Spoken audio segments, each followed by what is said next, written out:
Hey, thanks for popping in. You want to know why I quit my job on day 2?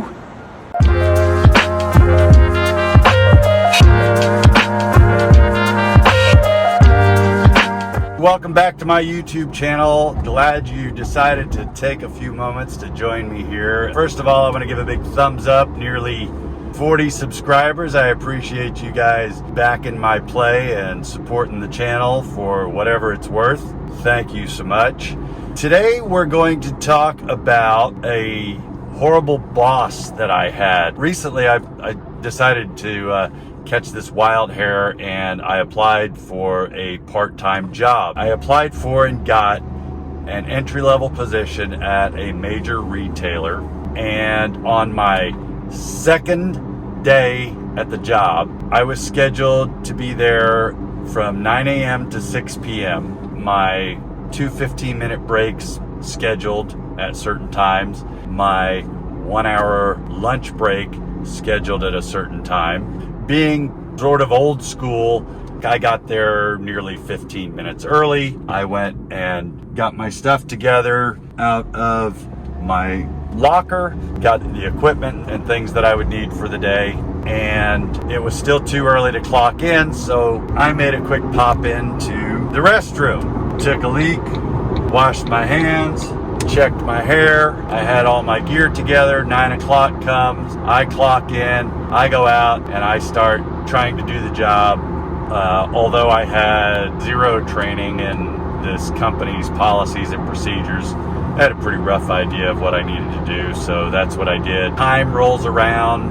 I get a little alert on my phone letting me know that it's time to take my first 15-minute break. Go in, I take my break in the break room. I did my 15-minute break, head back out to the work area, doing some more straightening up and checking how the product looks on the shelves, and some general housekeeping, picking up trash and stuff off the floor. I did a little sweeping and did a little dusting. After, I don't know, maybe about an hour or so, I got the call of nature, and I have no customers or there's no one. My area is pretty much like a ghost town here in the store. So I trot over to the restroom and I take a leak and I wash my hands and I check my hair one more time. As I'm coming out of the restroom, I have someone that turns out is one of my bosses, one of many, who approaches me and he says, "You need to save that for your scheduled breaks."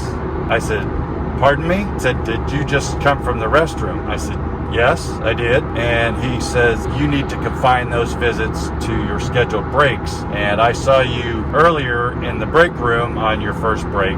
And I said, "Oh, all right, well, seriously?" Because I thought it was a rib. I thought maybe my buddy Kurt, he knows people all over the place. I thought maybe since he knew that I was working at this store, he probably knew someone that would play a nice little prank on me. And I asked the guy, "Is this a serious conversation?" "Yes." I said, "Well, I don't believe we've met before." So I go to extend my hand and I want to introduce myself to him and find out who this guy is. And so he gives me his name and his lofty title. He's one of, I don't know how many different assistant managers they had at that store on that day. But apparently his primary job responsibility is to monitor the potty visits or potty habits of other adults. That's got to be an impressive entry to have on one's resume. He says, "I can tell you don't really take this seriously." I said, "Oh, I take it seriously. I've never had anyone have this conversation with me on a job before." And he says, "Well, policy is your restroom visits need to be confined to your scheduled breaks." And I said, "Okay, well, that will be noted in my memory bank, such as it is. But I've got to tell you, my bladder doesn't punch a clock." And he says, "You heard what I said." And he turns and he walks away and vanishes into the store somewhere. So I stand there for a couple minutes and I'm thinking, did this just happen? Is this one of those daydreams that you have sometimes, you know? And finally I realized, oh yeah, hell, that did happen. And I started taking off all my little company issued gear because I knew what the hell my decision was going to be from this point. Imagine the first time you meet one of your bosses or one of your supervisors or something, one of the first things before they even introduce themselves, they don't even pull you off to the side, just, kind of ease into it. The first thing is you need to pee when the schedule says you can go pee. So I gathered up all the little company issued gear and went back and stuck it in the company issued locker, and I stopped by the HR lady's office and told her that I was leaving.